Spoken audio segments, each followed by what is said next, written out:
History remembers the collapse of empires as sudden events, thunderclaps in the night that shatter the peace. But the truth is, it began to crumble the moment a vow was betrayed. In the autumn of 1984, Washington, D.C. was a city of rigid lines and unspoken agreements. It was a place where power was not merely possessed but curated, tended to like an English garden. The air in Georgetown felt different than the rest of the country. It was heavier, scented with old tobacco, wet leaves, and the metallic tang of ambition. To the outsider, the city was a monument to democracy. To Eleanor Vance, it was a chessboard where the pieces were made of flesh and reputation. Eleanor was not the face of power. She was a spine. At 52, she possessed a beauty that was severe and architectural. She did not dress to be noticed. She dressed to be respected. Her suits were tailored in slate and charcoal, her hair pinned back with precision that suggested a mind that tolerated no loose ends. She was a strategist, though the term felt insufficient for what she actually provided. She was the architect of Senator Arthur Vance. Arthur was a golden man. He was a junior senator from a state that valued tradition, a man with a smile that could disarm a hostile press room, and a handshake that felt like a binding contract. He had the voice of a radio broadcaster and the height of a leading man. He was the vessel, but Eleanor was the one who filled him. She wrote the speeches that moved crowds to tears. She remembered the names of the donors' grandchildren. She navigated the treacherous currents of the Senate committees, plotting courses that Arthur would steer with confident, if occasionally oblivious, hand. Their marriage was the envy of the Beltway. It was cited in society columns as the perfect union of charm and intellect, and in a way it was. But it was not a union of romance. It was a merger. It was a treaty signed 25 years ago, written in the ink of mutual advancement. They sat now in the library of their townhouse, the fire crackling on the hearth, warding off a November chill. The room was lined with books that Arthur had never read, but Eleanor had memorized. He was pouring a scotch, the crystal decanter catching the firelight. "Excellent speech today, Arthur said, his voice carrying that practiced resonance even in private. The cadence was perfect. When I mentioned the farmers in the Delta, I saw a tear in the vice president's eye. Eleanor did not look up from her notepad. She was already outlining the trajectory for the spring session. It wasn't just the words, Arthur. It was the pause I marked in the second paragraph. You held it for 4 seconds. That was where the emotion lived. He chuckled, taking a sip of the amber liquid. You always know the timing. I don't know where I'd be without you. It was a phrase he used often, usually when he was flush with victory. He meant it in his way. He understood that he was a kite and she was a string. Without her, he would simply drift away on the prevailing winds. But Eleanor heard the statement differently. She heard it as a reaffirmation of the contract. I provide the mind, you provide the face. We rise together. There was a comfort in this arrangement. Passion, Eleanor had decided long ago, was a volatile variable. It was messy. It led to mistakes. Duty, however, was concrete. Duty was structural. Their relationship was built on the solid bedrock of shared goals. She did not need him to whisper poetry to her in the dark. She needed him to listen to her counsel in the light. She needed him to be the reliable vehicle for the policies she believed would shape the nation. They had built a formidable life. The dinner parties at the Vance residence were the unofficial center of gravity for the party. When Eleanor issued an invitation, people canceled their other plans. She understood the intricate social ballet of the Capitol. Who needed to sit next to whom, which bill was stalled because of a personal slight, whose wife was drinking too much, and whose husband was gambling. She held the map of Washington in her head. Arthur sat in the leather wingback chair opposite her. He looked tired, the lines around his eyes deepening. The Senate race had been grueling, but they had won. They always won. We have a committee assignment, Eleanor said, finally setting her pen down. The judiciary. It puts you in line for the chairmanship in 4 years. Arthur nodded, swirling his glass. For years, a lifetime in this town. It will pass quickly, she replied, as long as we remain disciplined, as long as we make no unforced errors. He looked at her then, and for a fleeting moment, she saw something flicker in his eyes. It was a softness, a hesitation she couldn't quite place. It wasn't the look of a conqueror. It looked like a man who was looking for a door he couldn't find. "Are we happy, El?" he asked. The question hung in the air, alien and intrusive. They did not discuss happiness. They discussed polling numbers. They discussed legacy. "We are effective, Arthur," she answered, her voice even. "We are respected. We are accomplishing what we set out to do. Happiness is a byproduct of purpose. You have purpose." He nodded slowly, draining his glass. "Yes, purpose." Eleanor watched him. She knew every inch of him. She knew how he slept, how he ate, how he lied to constituents, and how he told the truth to her. She believed she knew the entirety of his soul, because she had helped construct it. He was a good man, she believed, not a saint, but a man who understood the rules of the game and played them with honor. He was loyal to the party, loyal to the cause, and loyal to the partnership. The house was quiet around them. It was a silence that felt earned. It was the silence of a fortress that had withstood every siege. They were safe here, behind the heavy velvet drapes and the brick walls. They were the Van Cess. They were an institution. She stood up and walked to the window, peering out at the gas lamps flickering on the cobblestone street. A light rain had begun to fall, washing the city clean. She felt a profound sense of order. Everything was in its place. The strategy was sound. The path forward was clear. She did not know that the foundation had already shifted. She did not know that the silence of the room was not the silence of peace, but the silence of a held breath before the scream.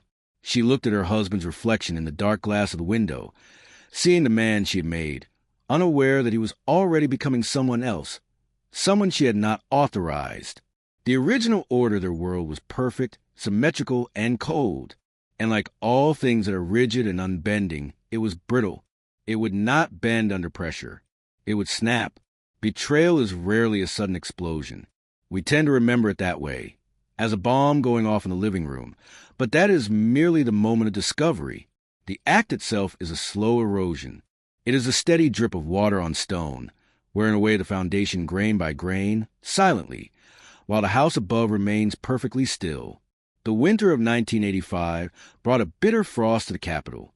The Potomac froze gray and solid, and the wind whipping down Pennsylvania Avenue bit through the heaviest wool coats.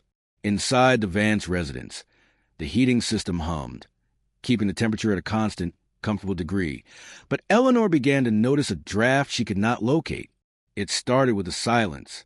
For 20 years, Arthur's return home had been a ritual of noise.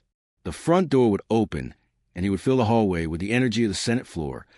Complaints about committee chairmen, anecdotes about the press, questions about the next day's agenda. He would find Eleanor, pour a drink, and unburden himself. He was a man who needed to be empty before he could sleep. But in late January, the ritual changed. Arthur would come home, hang his coat with deliberate care, and say nothing. He would sit in the library, not reading, not drinking, just staring into the middle distance with a half-smile that Eleanor had not authorized. When she asked about the day's session, he would give vague, monosyllabic answers. The frantic need for her counsel had evaporated. He no longer needed her to tell him who he was. It seemed he had found a new mirror. Then came the vanity. Arthur had always been a handsome man, but he viewed his appearance as a tool, like a carpenter views a hammer. He kept fit because the voters liked a vigorous representative. He dressed well because the office demanded respect. Suddenly, however, the utility was replaced by narcissism. He bought 3 new suits in a month, Italian cuts that were slightly too fashionable for a senior senator. He spent longer in front of the mirror in the morning. He began to hum while he shaved. Eleanor watched this transformation with the clinical detachment of a scientist observing a specimen. She did not immediately jump to the conclusion of infidelity. That seemed too pedestrian, too reckless for a man who had spent 2 decades building a reputation for moral fortitude. She worried initially that it was a midlife crisis, a sudden grappling with mortality that made men buy sports cars or invest in bad real estate. But then came the deviation from the text. It happened during a fundraising dinner at the Mayflower Hotel. The ballroom was packed with the party's elite. the air thick with cigar smoke and the clinking of silverware. Eleanor had written Arthur's keynote address weeks in advance. It was a masterpiece of restraint, focusing on fiscal responsibility and the endurance of American values. She had rehearsed the pauses with him. She knew exactly when the applause lines would land. Arthur took the podium, looking dapper and energized. He began with the script, his voice rolling over the crowd. But halfway through, he stopped. He looked up from the teleprompter, scanning the room. For a terrifying second, Eleanor thought he had lost his place. Then, he began to speak words she had not written. He spoke of passion. He spoke of the fire that burns in the winter of our discontent. He used flowery, sentimental metaphors about blooming in the snow and seizing the fleeting moment. It was bad writing. It was cloying and emotional, lacking the structural integrity of Eleanor's prose. The audience, however, ate it up. They applauded the raw emotion of it. But Eleanor sat at the head table, her hands folded in her lap, her knuckles white. To the room, it looked like inspiration. To Eleanor, it was mutiny. By going off script, he was declaring independence. He was saying that her words were no longer sufficient to carry his voice. In the limousine on the ride home, the silence was deafening. "You deviated," Eleanor said finally, staring out at the passing streetlights. Arthur chuckled, loosening his tie. He seemed high on the adrenaline of the evening. "I felt the moment. I just went with it. It felt authentic. Authentic." The word landed like a stone. It implied that what they had been doing for 20 years, the careful construction of his public persona, was inauthentic. It implied that the work she did was a cage he had finally broken out of. "It was sloppy, Arthur," she said coldly. "You promised tax cuts, not poetry. You worry too much," he said, reaching out to pat her hand. She did not pull away, but her hand remained lifeless under his. The people loved it. "I feel alive, Eleanor.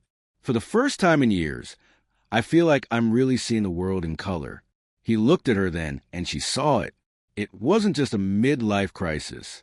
It was a specific, terrifying glow of a man who believes he's been understood by someone else. He had the look of a man who was sharing a secret joke with the universe. The final tumbler fell into place a week later.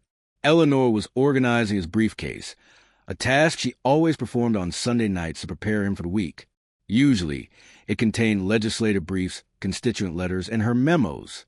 Tucked into the back pocket of the leather satchel, hidden behind a draft of the Farm Bill, was a small, slim volume. It was a book of sonnets by a romantic poet. Arthur did not read poetry. Arthur read prose. She opened the book. There was no inscription, no name written on the inside cover. But the spine was broken, as if it had been read and reread feverishly. A single page was dog-eared. She read the poem marked there. It was about forbidden love, about two souls finding each other amidst the ruins of a restrictive society.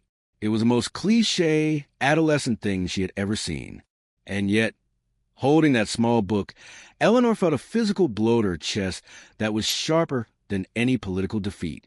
She placed the book back exactly where she had found it. She closed the briefcase and snapped the brass latches shut. The sound echoed in the quiet room like a gunshot. She did not confront him. Confrontation was for people who had no plan. Confrontation was messy. Instead, she went to her desk and opened her calendar. She began to cross-reference his schedule from the past 2 months, the late nights, the committee meetings that ran long, the sudden trips to the district office. The pattern emerged from the chaos. There were gaps, hours unaccounted for. Tuesdays and Thursdays between 4 and 6 o'clock. She looked at the pattern, and she felt the coldness of the house seep into her bones. The contract had been breached. The merger was failing. Arthur had not just found a lover. He had found a muse. He was rewriting the script of their life. And for the first time in 25 years, Eleanor Vance was not holding the pen. She turned off the lamp, sitting in the darkness, waiting for him to come home, her mind no longer writing speeches, but calculating the cost of a war she hadn't known she was fighting. February in Washington is a month of gray endurance. The excitement of the new session has faded, replaced by the grinding machinery of governance. The cherry blossoms are still months away, and the city exists in a monochrome suspension of wet pavement and exhaust. Eleanor sat in the back of the town car, watching the windshield wipers slice through the sleet. It was nearly midnight. She had spent the evening at a gala for the National Arts Endowment, a tedious affair of lukewarm wine and aggressive networking. Arthur had not attended. He had cited a late-session strategy meeting with the minority whip, a claim that was plausible enough on the surface. But Eleanor knew the legislative calendar. The whip was in Aspen. She did not go home. Instead, she directed the driver to the Russell Senate Office building. The building at night was a mausoleum of marble and history. The corridors, usually teeming with staffers and lobbyists, were empty, amplifying the click of her heels on the terrazzo floor. The silence here was different than the silence in her home. It was a silence of dormant power. It smelled of floor wax and old paper. She used her key to enter Arthur's suite. The outer office, where the secretary sat, was dark and orderly. She moved past the rows of desks to the heavy oak door of the senator's private office. She told herself she was there to retrieve the file on the infrastructure bill, a document she needed to review before the morning talk shows. It was a lie she told herself to maintain the veneer of duty. She was there to inspect the perimeter. Arthur's office was dimly lit by the street lamps outside. It was a room designed to intimidate and impress, filled with leather furniture and framed photographs of Arthur shaking hands with presidents. It was a stage she had built for him. She moved to his desk. It was cluttered, a rare state for a man whose life she kept so meticulously organized. Papers were strewn across the blotter. A half-finished cup of coffee sat cold on a coaster, and there, sitting in the center of the chaos, was his dictaphone. Arthur used a device to record ideas for speeches or notes for his memoirs. It was a tool of his trade. Eleanor reached for it, intending to move it to its proper place in the top drawer, but her thumb brushed the play button. The tape hissed for a moment, the mechanical sound of the magnetic ribbon spinning. Then, Arthur's voice filled the room. It was not his Senate voice. It was not the booming baritone he used to condemn the opposition, nor was it the polite, clipped tone he used with her at dinner. It was a voice she hadn't heard in decades. It was soft. It was unguarded. It was the voice of a boy. You should have seen the light on the monuments tonight. He said on the recording. The background noise suggested he was in a car, the hum of an engine audible beneath his words. It made me think of what you said yesterday, about legacy, about how we spend our lives building statues that no one looks at. There was a pause and then a laugh, a low, intimate sound that twisted in Eleanor's gut. I feel like I've been sleepwalking, he continued, for 20 years, just reading lines from a script. But when I'm with you, Clara, I wake up. You make me want to burn the script. You make me want to be true. Clara. The name landed in the silent office like a verdict. Clara was a new junior policy analyst. Eleanor pictured her instantly, 24 years old, with unruly hair and eyes that were always wide with feigned wonder. She was intelligent but unpolished, the kind of girl who wore oversized sweaters and spoke passionately about the human element of politics. Eleanor had hired her because she was cheap and eager. The tape continued. She doesn't understand, Arthur said, his voice dropping to a whisper. Eleanor, she's brilliant. She's a machine, but she sees the world as a chessboard. She doesn't feel it. She doesn't feel anything. Being with her is like living in a museum. You can't touch anything. The tape clicked off. The recording ended. Eleanor sat in Arthur's high-back leather chair. The room was perfectly still, but the world had inverted. If it confessed to a physical indiscretion, a moment of weakness born of lust or alcohol, she might have been able to categorize it. Men of power had appetites. It was a cliché as old as Rome. She could have managed a scandal. She could have managed a mistress. But this was not just a mistress. This was a replacement. He had not just betrayed her body. He had betrayed her mind. He had looked at the life they built, the discipline, the order, the meticulously crafted success, and called it a museum. He had dismissed her life's work as the mechanics of a cold machine. He had stripped her of her humanity and offered it to a girl who likely didn't know the difference between a bill and a resolution. She doesn't feel anything. The accusation hung in the air, grotesque and unfair. She felt everything. She felt the weight of his career. She felt the burden of their standing. She felt the exhaustion of keeping him upright. She felt it all so deeply that she had calcified herself to survive it, and he had mistaken that armor for emptiness. She looked at the dictaphone, a small plastic box that contained the demolition of her marriage. She did not cry. Tears were a release, and she could not afford release. Instead, a cold clarity washed over her. It was a sensation not unlike freezing to death, a numbness that started in the extremities and worked its way to the heart. She pressed the eject button. The small cassette popped out. She took it and placed it in her purse, snapping the clasp shut. She tidied the desk. She threw away the cold coffee. She stacked the papers into neat piles, aligning the edges perfectly. She adjusted the framed photograph of the two of them on their wedding day, turning it slightly so it faced away from the chair. She left the office exactly as she had found it, save for the missing tape. She walked back through the empty corridors, her face composed, her breathing steady. She passed the security guard at the front desk and nodded to him. "Good evening, Mrs. Vance," he said. "Good evening, officer," she replied. Her voice was steady. It was the voice of the machine Arthur claimed she was. She stepped out into the night. The sleet had turned to snow, covering the grime of the city in a fresh white sheet. It looked beautiful. It looked pure. But Eleanor knew that beneath the white surface, the dirt was still there, frozen and waiting. The truth was confirmed. The partnership was dissolved. Now, there was only the accounting. There is a specific kind of pain that comes not from loss, but from the realization that one's sacrifice has been misunderstood. It is a humiliation that does not scream. It sits in the throat, dry and hard, making every breath a conscious effort. The morning after finding the tape, Eleanor sat across from Arthur at the breakfast table. The silver coffee service was polished to a high shine, reflecting the distorted faces of two people who were now living in entirely different realities. Arthur was eating toast, reviewing a memo she had written the previous day. He looked rested.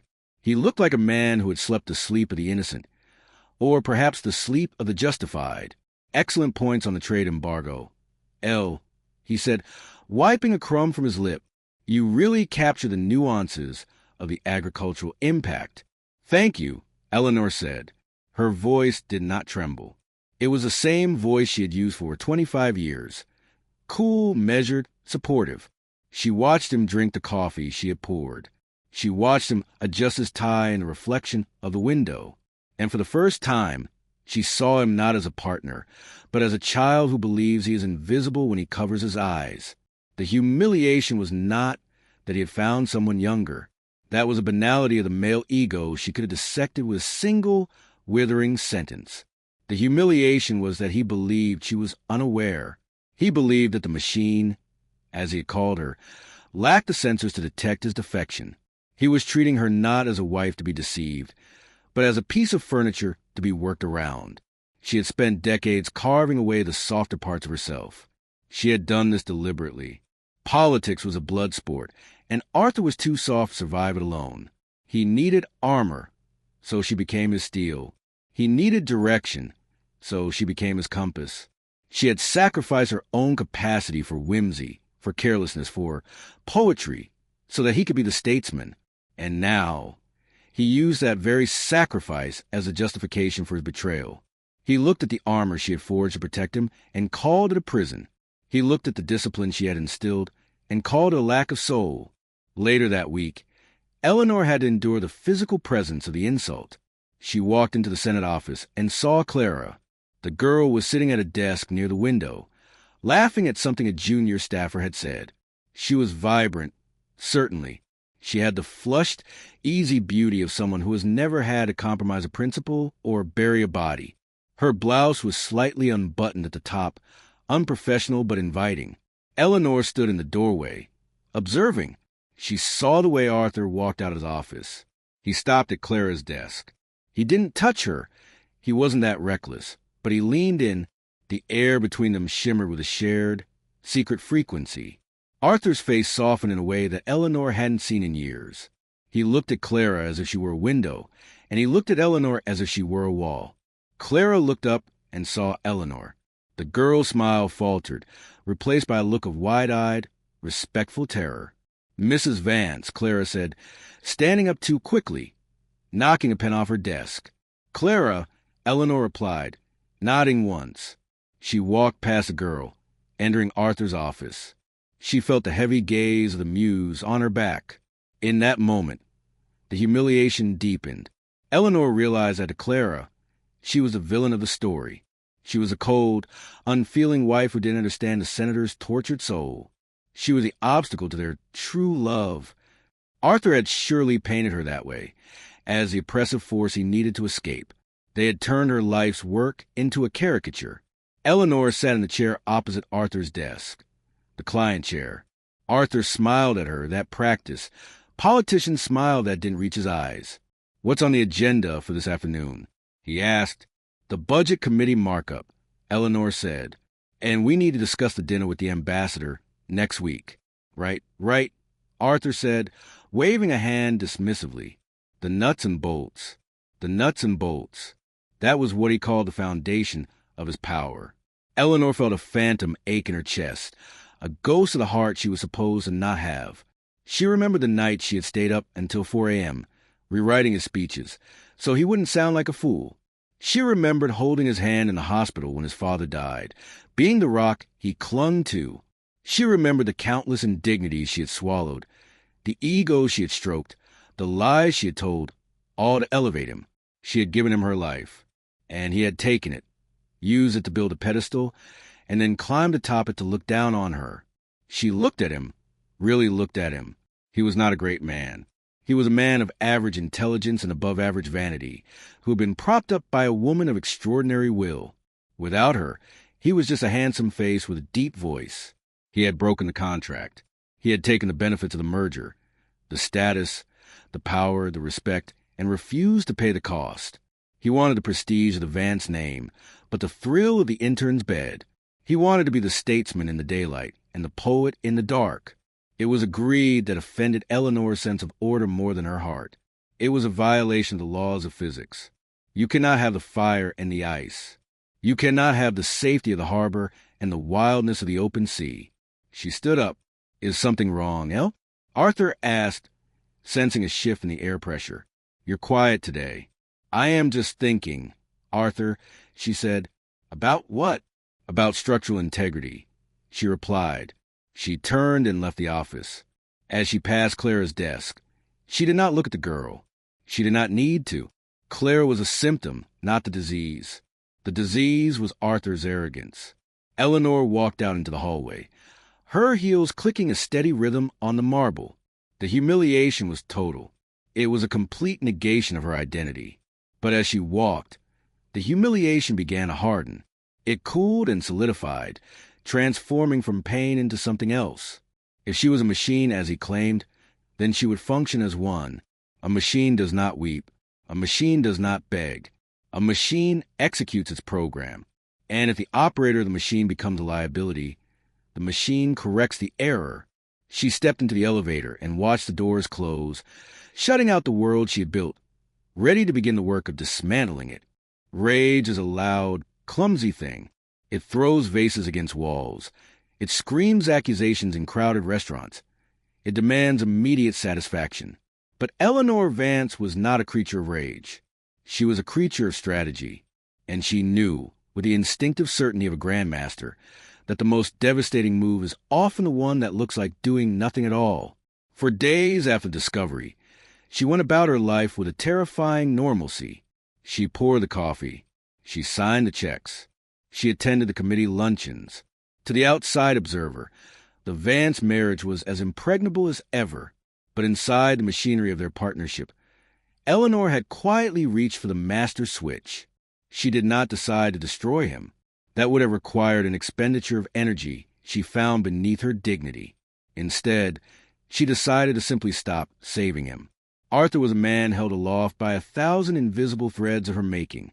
She corrected his grammar in press releases.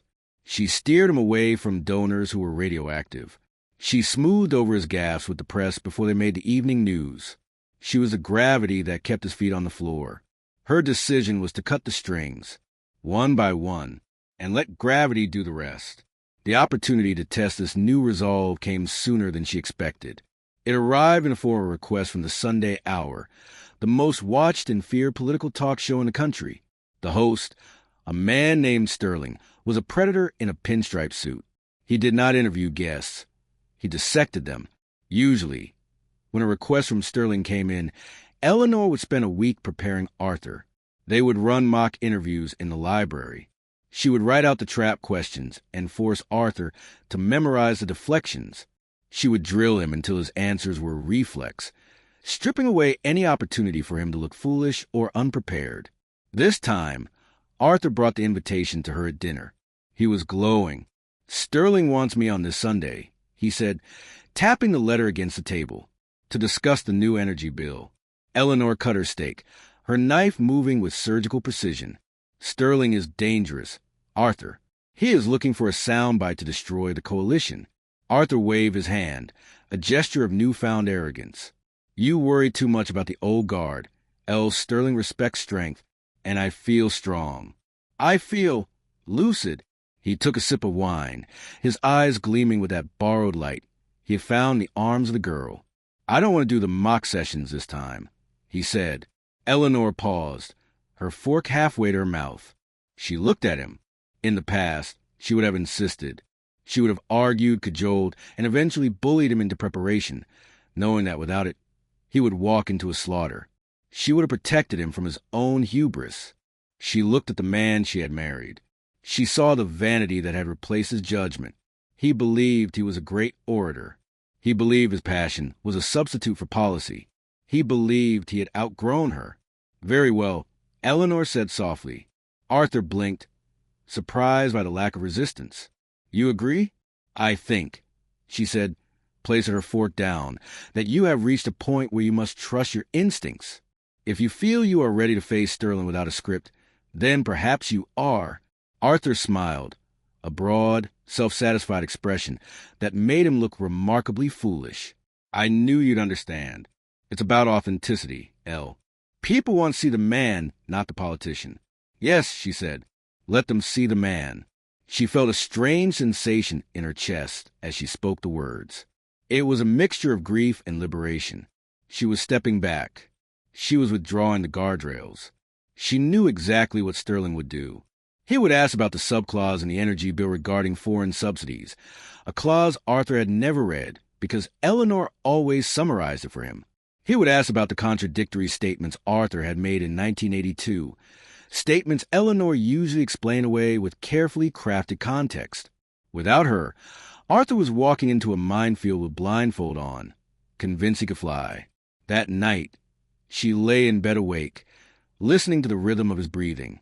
He slept soundly, the sleep of a man who believes he has won everything. He had the wife who managed his world and the mistress who fueled his ego. He thought he could have it all. Eleanor turned her head to look at the moonlight filtering through the curtains. She remembered a bridge they had visited in Europe years ago. It was an ancient stone structure, held together not by mortar, but by the precise tension of the keystones. If you removed just one stone, the arch would hold for a moment. It might even hold for an hour. But the physics were inevitable. The collapse was already written. It was just a matter of time. She was removing the keystone. She would not sabotage him. She would not leak scandals to the press. She would not scream at the mistress. She would simply allow him to be exactly who he was, without her intervention. She would let him make his own decisions, speak his own words, and choose his own path. And she would watch, with hands folded in her lap, as the weight of his own mediocrity crushed him. It was a cruel punishment, perhaps, but it was a moral one. If he was truly the great man he believed himself to be, the man who didn't need the cold machine of his wife, then he would survive. He would thrive. But if he was a hollow construct held together by her will, then he would crumble. "Good night, Arthur," she whispered into the dark. He did not stir. He did not know that he was sleeping next to the architect of his demise. He did not know that the safety net was gone, and that when he woke up, he would be walking the high wire alone.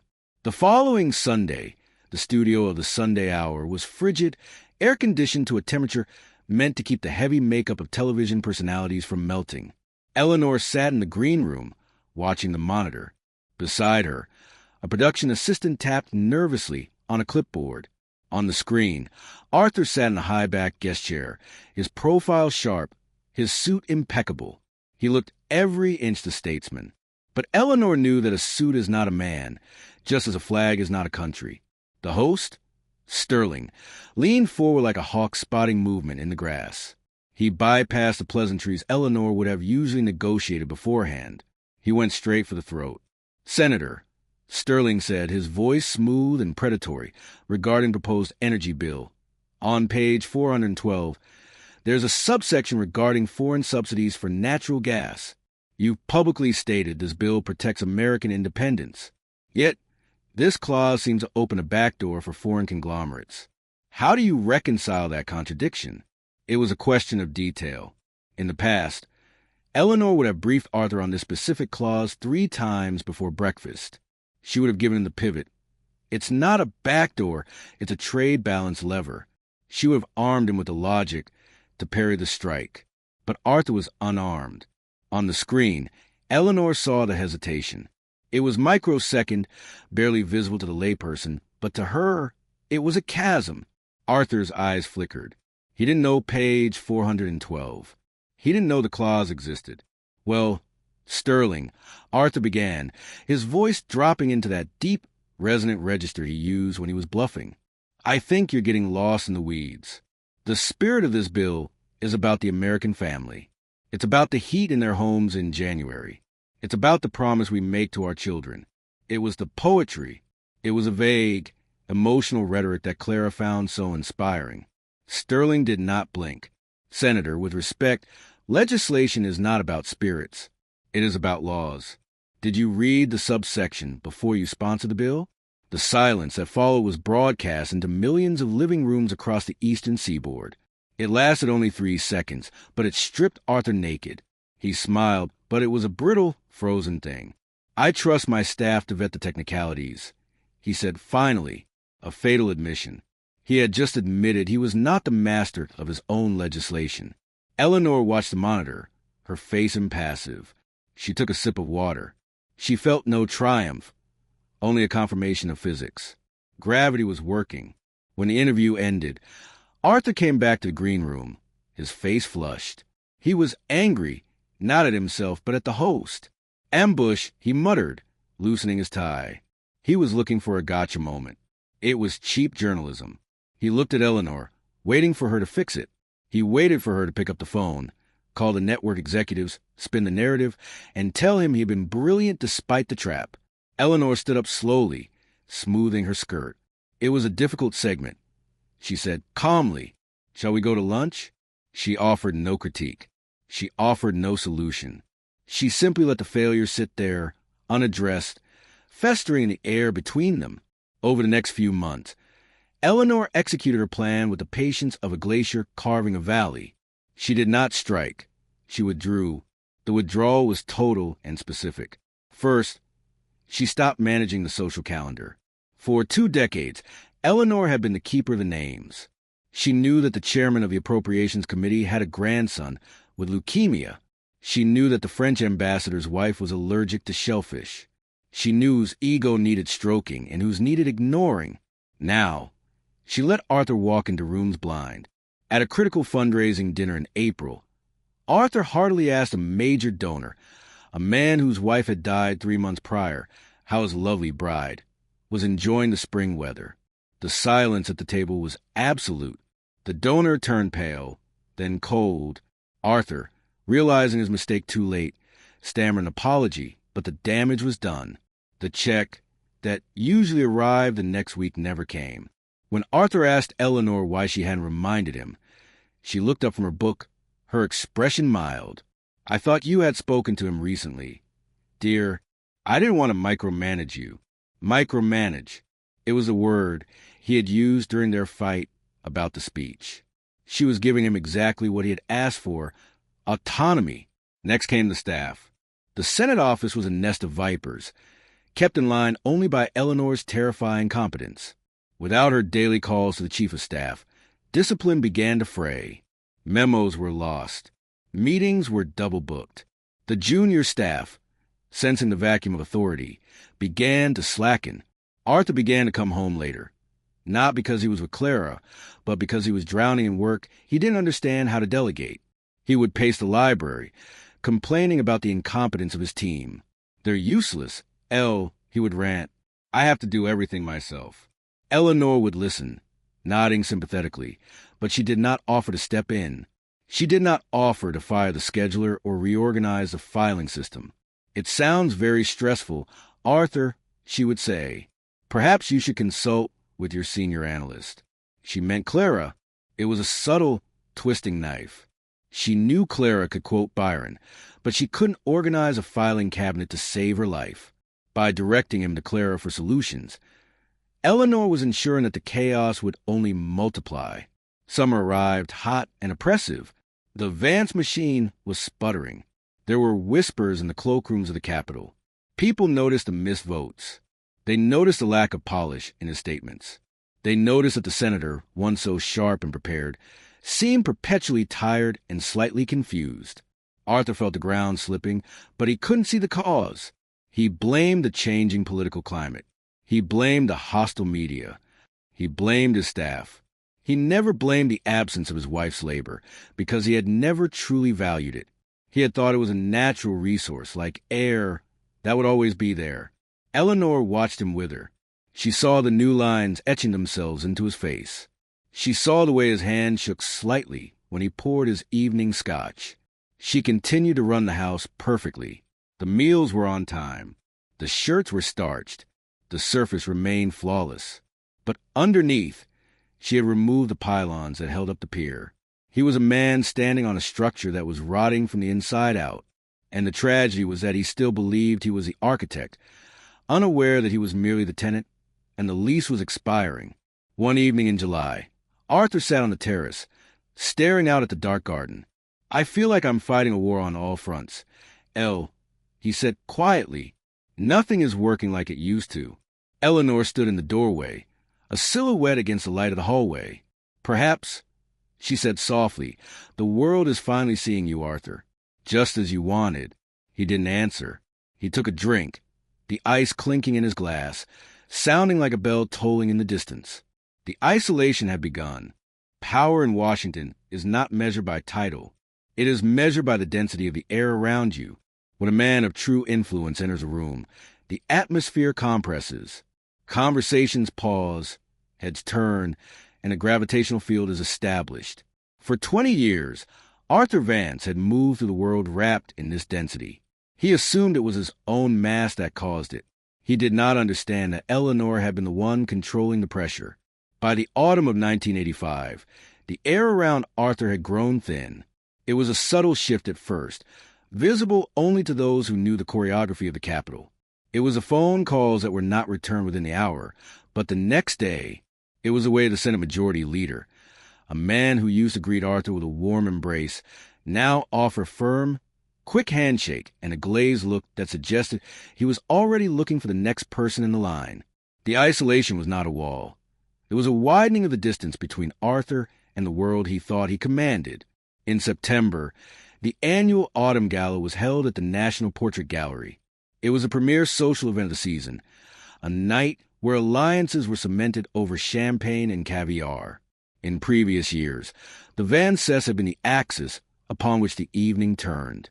Eleanor would orchestrate their movements like a general, ensuring they spent exactly 5 minutes with the donor from Texas, 3 minutes with a columnist from the Post, and 10 minutes with the vice president. This year, Eleanor stood beside him, elegant in navy silk, but she was silent. She did not whisper names in his ear. She did not steer him by the elbow toward the people who mattered. She simply held her glass and smiled a polite, detached smile. Arthur, adrift without his navigator, made errors. He spent 20 minutes talking to a lobbyist whose influence had waned years ago, unaware that he was wasting political capital on a ghost. Meanwhile, the chairman of the Finance Committee, the man Arthur desperately needed for his re-election campaign, drifted past him, waiting for a signal from Eleanor that never came. When Arthur finally approached the chairman, the man looked at his watch. "Arthur, good to see you," the chairman said, his tone brisk. I'd love to chat, but I'm afraid I'm running behind. We'll catch up on the hill. He walked away. Arthur stood holding his drink, a confused frown creasing his brow. In the past, the chairman would have lingered. In the past, the chairman would have asked for Eleanor's opinion on the bond markets. Arthur turned to Eleanor. He seemed distant, didn't he? Eleanor took a sip of her sparkling water. He is a busy man, Arthur. Perhaps you didn't offer him anything of value. The comment was sharp, but spoken so softly it sounded like an observation of the weather. Arthur bristled. I am a senior member of a judiciary committee, Eleanor. I have plenty of value. Eleanor said nothing. She did not remind him that value is a currency that fluctuates, and that without the constant maintenance of perception, maintenance she had ceased to perform, his stock was plummeting. The isolation followed him from the ballroom to the bedroom of his mistress. Arthur had begun to spend more time with Clara, seeking the refuge of her adoration. He needed to be told he was brilliant. He needed the poetry to drown out the silence of his collapsing professional life. But the fantasy, when tested against the grinding reality of his decline, began to fray. One rainy Tuesday, Arthur arrived at Clara's small apartment in Adams Morgan. He was exhausted. A bill he had sponsored was stuck in committee, entangled in procedural knots he couldn't untie. His chief of staff had resigned that morning, citing personal reasons, though Arthur suspected the rats were fleeing the ship. He collapsed onto Clara's futon, loosening his tie. It's a mess, Clara, he groaned, rubbing his temples. The whip counts are off. The press is asking questions about the budget gaps. I don't know who to trust. He waited for her to offer a solution. He waited for the incisive question, the strategic pivot, the calm reassurance that there was a path through the fire. He was looking for Eleanor. Clara sat beside him, smelling of vanilla and cheap incense. She ran her fingers through his graying hair. Shush, she whispered. Don't talk about work, Artie. It's so boring. Leave that world out there. Here, it's just us. She put on a record, jazz, chaotic and loud. She poured him wine in a mismatched glass. She started talking about a gallery opening she wanted to attend, about the spiritual energy of the artist, about the need to live in the moment. Arthur looked at her. For the first time, he saw her not as a muse, but as a child. Her wide eyes, once so refreshing, now looked vacant. Her dismissal of his world was not a philosophical stance. It was ignorance. She didn't understand the whip counts because she didn't know what they were. She didn't care about the budget gaps because she had never carried a burden heavier than a student loan. He was drowning, and she was handing him a flower. You don't understand, he snapped, pushing her hand away. This matters. Clara, my career matters. Clara recoiled, hurt flashing in her eyes. You said you wanted to escape the machine. Artie, you said you wanted passion. Why do you keep bringing the machine in here? Arthur stared at the peeling paint on the apartment wall. He realized, with a sickening lurch in his stomach, that he was alone in the room. He was alone with a girl who loved a version of him that didn't exist. The carefree poet.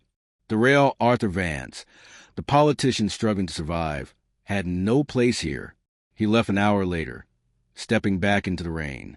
He drove to the Capitol, but he didn't go inside. He sat in his car, watching the dome glow against the night sky. It looked like a fortress he was locked out of. He had no allies left. The old guard had pulled away because Eleanor had stopped vouching for him. The new energy he had sought in Clara was nothing but vapor. He returned home late. The house was dark, save for a single light in the library. Eleanor was reading. She looked up as he entered, her face composed, her eyes unreadable. You're late, she said. Work, he lied. It was a lie that no longer held any power. He poured himself a drink, his hand trembling more noticeably now. He looked at his wife. He wanted to ask her for help. He wanted to beg her to make the phone calls, to fix the schedule, to tell him what to say to the chairman. He wanted to crawl back into the safety of the architecture she had built. But his pride, that fragile, bloated thing, would not let him. And Eleanor, sensing his desperation, offered no lifeline. She turned the page of her book. The sound was loud in the quiet room.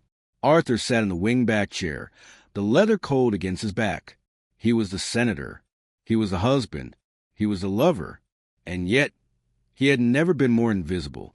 The trader had built his own island, stone by stone, and now the tide was coming in. He was beginning to understand that freedom, without a foundation, is just another word for falling. Tragedy is not always a grand opera of weeping and wailing. Most often it is a silent film composed of small, ordinary moments that have lost their meaning. It is the accumulation of quiet failures, the emptiness of a room that is fully furnished, the deafness of conversation where every word is heard but nothing is understood. By November 1985, exactly 1 year after the cracks had begun to form, the Vance household had become a museum of its former self. To a guest, nothing would have seemed amiss. The silver was still polished. The linens were still crisp. The grandfather clock in the hallway still chimed a quarter hour with reliable precision. But the life of the house had stopped. It was the small things that marked the end. It was the way the morning newspaper sat on the breakfast table. For 25 years, Eleanor had read it first, waking an hour before Arthur. She would use a red pen to circle the articles he needed to read, an editorial on foreign policy, a column about a rival senator, a localized piece on district farming. She created a roadmap for his intellect every morning. Now, the newspaper sat pristine and folded next to his coffee cup. There was no red ink. There were no circles. It was just a stack of paper, dense with information he no longer had the energy to sift through. Arthur would stare at the headlines, his eyes glazing over, overwhelmed by the sheer volume of the world without his translator. It was the shirts. Eleanor used to inspect his wardrobe with a quartermaster's eye. If a collar was frayed, it vanished and was replaced. If a button was loose, it was tightened before he ever put the shirt on. One Tuesday morning, Arthur came down to breakfast wearing a suit that was slightly too large for him. He had lost weight from the stress, and a shirt with a small, persistent coffee stain on the left cuff. He didn't notice it. Eleanor noticed. She saw it immediately as he raised his hand to butter his toast. In the past, she would have stood up, marched him back upstairs, and selected a fresh shirt, lecturing him on the importance of details. Now, she simply buttered her own toast. She watched the stain move through the air, a small brown mark of negligence, and said nothing. She let him leave the house with the stain. She let him walk into the Senate Appropriations meeting looking like a man who no longer had someone to watch his back. It was the silence of the evenings. They still dined together when he was home. It was a habit too old to break, but the texture of the silence had changed. It used to be a companionable quiet, a rest between two soldiers in the same trench. Now, it was the silence of a waiting room. Arthur sat across from her, the length of mahogany table feeling like a continental divide. He could hear the scrape of his fork against the china. He could hear the settling of the house's foundation. "This soup is good," he said one evening. It was a desperate attempt to bridge the gap, to find a frequency where they could still connect. "It is a new recipe," Eleanor replied, not looking up from her plate. "Parsnip and apple." "It's very autumnal," he said. Yes, that was it. The conversation died there, suffocated by politeness. There was no discussion of the day's battles. There was no dissecting of the enemy's strategy. There was just soup. Arthur looked at her. The candlelight caught the hollows of her cheeks. She was still beautiful, still imposing, but she was sealed off. He realized then that he missed her voice. Not just the sound of it, but the content. He missed her mind. He missed the way she could cut through his confusion with a single sentence. He wanted to ask her about the bill that was failing. He wanted to confess that Clara was boring him, that her passion was exhausting, that he felt like an imposter in his own life. He wanted to ask Eleanor what to do. He started, his voice cracking slightly. She looked up. Her eyes were cool, devoid of the fire that used to burn for him. "Yes, Arthur?" He looked at her, and the words died in his throat. He saw in her eyes that the office of wife was closed. The woman sitting there was a stranger who happened to share his last name. She was observing him, not living with him. "Nothing," he said, returning his gaze to his plate. "Just pass the salt, please." She slid the silver shaker across the wood. Their fingers did not touch. Later that night, Arthur went into the bathroom to wash his face. He looked in the mirror. The lighting was harsh. He saw the stain on his cuff, the one he had worn all day. He stared at it, a small, trivial imperfection. A wave of nausea rolled over him. He realized that everyone he had met that day, the lobbyists, the junior senators, the press, must have seen it. They must have seen the stain and thought, he is slipping. He is messy. He is alone. He tried to scrub it out with water and soap, frantically rubbing the fabric until it was wet and dark, but the stain remained. He went to the bedroom. Eleanor was already asleep, turned away from him, her breathing rhythmic and steady. The space between them and the bed was only a few inches, but it felt like miles of frozen tundra. Arthur lay in the dark, listening to the wind rattle the window pane. He closed his eyes and tried to remember the last time she had touched him with affection, the last time she had laughed at his joke, the last time she had looked at him with pride. He couldn't remember. The ordinary details of his life, the unread paper, the silent dinner, the stained cuff, were gathering around him like snowdrifts, burying him slowly, softly, while the world outside continued to turn, indifferent to his cold. There is a terrible precision to the moral universe. We often mistake delay for mercy, believing that because the lightning did not strike immediately after the sin, it will not strike at all. But consequences are like debts. They accrue interest in the dark, compounding quietly until the day the note is called. For Arthur Vance, the bill came due on a Tuesday in December. The setting was the office of the Senate Majority Leader. It was a room where Arthur had smoked cigars and traded favors for 20 years. He entered expecting a routine discussion about the upcoming legislative calendar. He walked in with the swagger of a man who still believed his own press releases, despite the difficult year. He walked out 20 minutes later, a ghost. They had stripped him of the Judiciary Committee assignment, the chairmanship he had waited 4 years for. The position Eleanor had mapped out for him in 1981 was given to a junior senator from Ohio, a man with less tenure, less charm, but more discipline. The reason given was instability. The party leadership had noticed the missed votes. They had noticed the erratic statements to the press. They had noticed the stained cuffs and the lack of preparation. They decided he was a liability. In Washington, a man can survive a scandal, but he cannot survive the appearance of incompetence. Arthur stood in the hallway, the marble floor shifting beneath his feet. He reached for a payphone. His fingers dialed Eleanor's number by reflex. She was a fixer. She would know who to call. She would threaten the leader. She would leak a story to the Times. She would restore order. The phone rang 4 times. Then the housekeeper answered. "Mrs. Vance is out for the afternoon. Senator. She has a bridge game." A bridge game. Arthur hung up the phone. The receiver felt heavy and cold like a stone. While his career was being dismantled, the architect of that career was playing cards. The message was absolute. You are on your own. He did not go back to his office. He couldn't face the staff who surely already knew. Instead, he hailed a cab and gave the driver Clara's address. He needed the muse. He needed the girl who told him he was greater than the Senate, that he was a poet trapped in a suit. He needed to be told that the chairmanship didn't matter, that it was all just the machine. He climbed the stairs to her apartment, his breath coming in short, painful gasps. He knocked. Clara opened the door. She was wearing a coat. Behind her, a suitcase sat by the door. The apartment looked stripped, the posters taken down, the jazz records boxed up. She looked at him, and her expression was not one of adoration. It was one of pity mixed with sharp, youthful annoyance.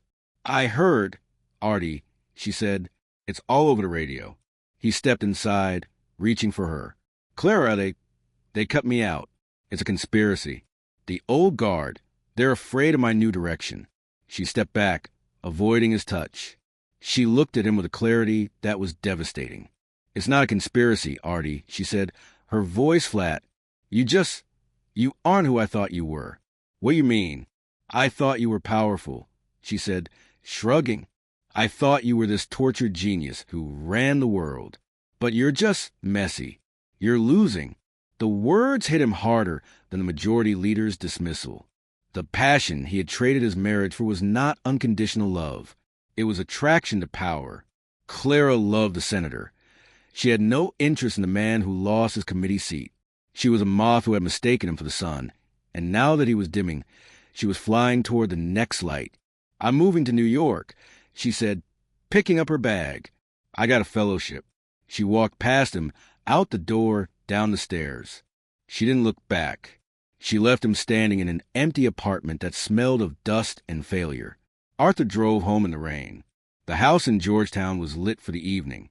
He entered the library. Eleanor was there, sitting by the fire, reviewing a book on garden architecture. She looked serene, untouched by the storm that had consumed him. He stood before her, wet, broken, and stripped of everything. "You knew," he whispered. His voice was a rasp. "You knew I would fail without you." Eleanor closed her book. She placed it on the side table, aligning it perfectly with the edge. She looked up at him, her eyes clear and unblinking. "I did not make you fail, Arthur," she said quietly. "I simply stopped making you succeed." "Why?" he asked, a tear finally tracking through the rain on his cheek. "Why did you let it happen?" "Because you violated the moral order," she replied. Her tone was not angry. It was the tone of a historian explaining a collapse. "You believed that you were the source of the light. You believed that my work, my sacrifice, my discipline, you believed those things were a cage. You wanted to be free." She stood up and walked to the window, looking out at the dark street. "You wanted to be the man, Arthur. You wanted the credit, without the cost. You wanted the mistress and the wife. You wanted the poetry and the power. But the universe does not allow for such greed." She turned back to him. "I gave you exactly what you asked for. I gave you your authenticity. This?" She gestured to his wet clothes, his shaking hands, the ruin in his eyes. "This is the real you." He slumped into the chair, burying his face in his hands. The tragedy was not that he had been punished. The tragedy was that he had been revealed. The punishment was merely the truth. Betrayal is not a victimless crime. It is a theft. He had stolen 20 years of her labor and called it his own genius. He had taken the safety she provided and used it to court danger. And now the account was closed. Arthur Vance sat in the library of the house he could no longer afford to keep, the senator of a state that no longer respected him, the husband of a woman he had never truly known. He realized, too late, that honor is not a word in a speech. It is the structure that holds the roof up, and he had taken a sledgehammer to his own walls. Eleanor watched him. She felt no joy. Revenge, when executed with this level of purity, yields no satisfaction. It yields only silence. The silence of a balanced equation. The silence of a debt paid in full. The spring of 1986 arrived in Washington with a violent bloom of cherry blossoms.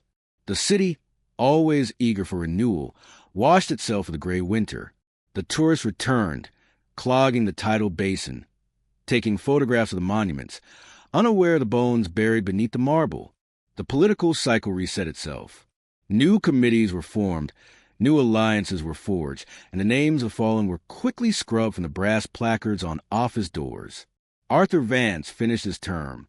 He did not run for re-election. The announcement was buried on page 16 of the newspaper, a small paragraph noting that the veteran senator was retiring for health reasons. It was a polite euphemism the Capitol used for men who had lost their grip. He spent his final months in the Senate, walking the corridors like a ghost. The staff who had once feared him now looked through him. The lobbyists who had once courted him now checked their watches when he approached. He had become an artifact before he was dead, a relic of a time that had passed only months ago. He and Eleanor remained in the Georgetown house. There was no divorce. Divorce would have been an admission of failure, a public spectacle that Eleanor refused to sanction. Instead, they settled into a new, terrifying form of domesticity. They were no longer husband and wife, nor were they enemies. They were two survivors of a shipwreck, stranded on the same island, bound together by the wreckage. Arthur spent his days in the garden. He, who had never planted a seed in his life, began to tend to the roses with fanatical, trembling devotion. He wore old cardigans and muddy shoes. He spoke less and less. He had found the silence he once thought he wanted, but it was not the silence of peace. It was the silence of a vacuum. Eleanor continued her life with immaculate precision. She joined the board of the symphony. She attended luncheons. She remained Mrs. Vance, the woman of steel. But those who looked closely saw that something in her had calcified. She had won the war, certainly. She had proven her point with devastating finality. But in destroying the man she had built, she had also destroyed her own creation. She was an artist living in a gallery of empty frames. One warm evening in May, they sat on the terrace. The air smelled of jasmine and damp earth. Arthur's hands were stained with soil. Eleanor was drinking tea from a porcelain cup that was thin enough to see the light through. Arthur looked at her. He looked at the woman who had known him better than he knew himself, the woman who had elevated him to the heights and then simply stepped back to let him fall. "Do you hate me, El?" he asked. His voice was thin, stripped to the Senate baritone. It was just a man's voice now. Eleanor set her cup down on the saucer. The clink was sharp in the twilight. She looked at him, and she searched her internal landscape for anger, for resentment, even for pity. She found nothing. The space where her love had been, and the space where her rage had been, were both empty. "Hate requires energy, Arthur," she said softly. "It requires passion." She looked out the garden he had planted, a chaotic mix of colors that lacked design, struggling to survive in the shade of the great oaks. "I don't hate you," she continued. "I simply see you." Arthur nodded slowly. He understood. Hate would have been a connection. Hate would have meant he still mattered enough to wound her. But this indifference was a vast, frozen ocean. He was not a villain to her anymore. He was just a mistake she had corrected. He looked down at his hands. He thought of Clara, whose face he could barely remember. He thought of the speeches he had given, the applause that had once filled his ears like a drug. It was all gone. All that remained was this terrorist, this woman in the long, quiet wait for the end. "I wish," he started, then stopped. "What do you wish?" Eleanor asked, not out of curiosity, but out of politeness. "I wish I had been content with the script," he whispered. Eleanor stood up. She smoothed the creases of her skirt. The sun had set, and the shadows were lengthening across the bricks, swallowing them both. "We all play our parts. Arthur," she said, "the tragedy is not that the play ends. The tragedy is forgetting who wrote it."